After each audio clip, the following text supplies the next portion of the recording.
All right, now let's turn to another crisis brewing inside the Biden administration. That is the crisis that is known as competence. Tonight, with a steady stream of resignation, the vice president's office is in a state of turmoil. This, as many other former and current staffers are now complaining about what they describe as a mean, hostile work environment. According to reports, multiple individuals describing Kamala Harris as a, quote, soul-destroying bully who frequently is lashing out at her own staff for her own failures. Here with reaction from the Trump Organization, Eric Trump. So Joe is in the mid-30s, in terms of approval. Kamala is even lower than that, 28%.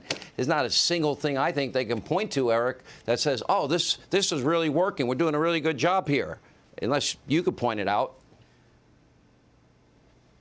No, that's right. I mean, listen, Sean, try and be a White House calm staffer when you can't deliver a single victory, not a single policy victory. You've got the worst inflation that we've seen in 30 years. You've got a horrible jobs number. You saw that, 210,000 jobs, the worst jobs number we've seen in a long time. As you just pointed out, China and Taiwan, Russia trying to take Ukraine, mess on the southern border. I mean, where do you want me to stop? Rampant crime all across this country, right? People still, massively out of work in this country. I mean, it's a disaster. They don't have a single thing that they have accomplished. They don't have a single thing that they've done well. And you know what? A very easy, secret. People want to play for the winning team, right?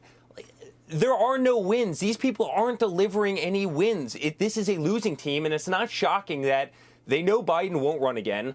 They know Kamala is no longer kind of the darling child that she used to be.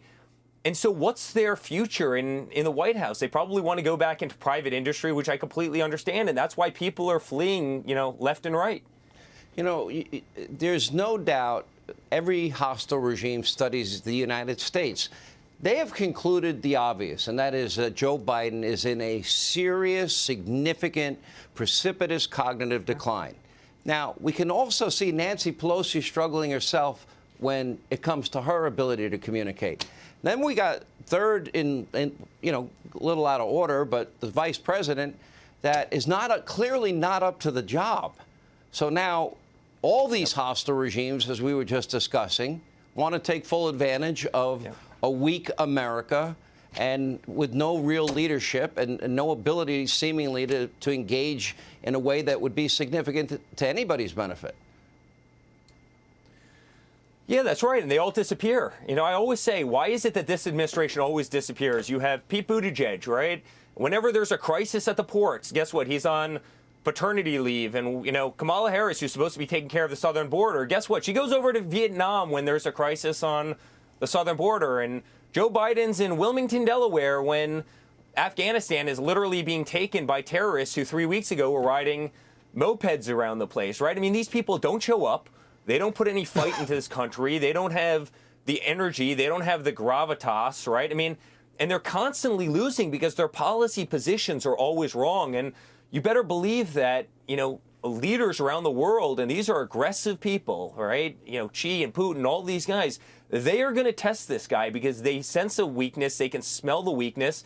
They never saw that under Donald Trump. Donald Trump always stood up to these people. He would put massive sanctions on China. He would stand up to Russia. He would give Javelin missiles to the Ukrainians so they could take out the tanks in case they ever came over that border. And you know your dad better than anybody. Is your dad going to run in 2024?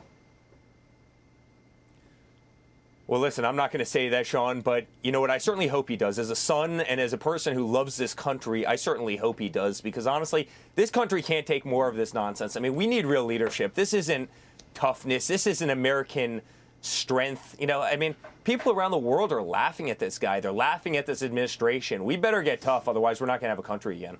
And I'll tell you, Eric, it's humiliating. It's really embarrassing.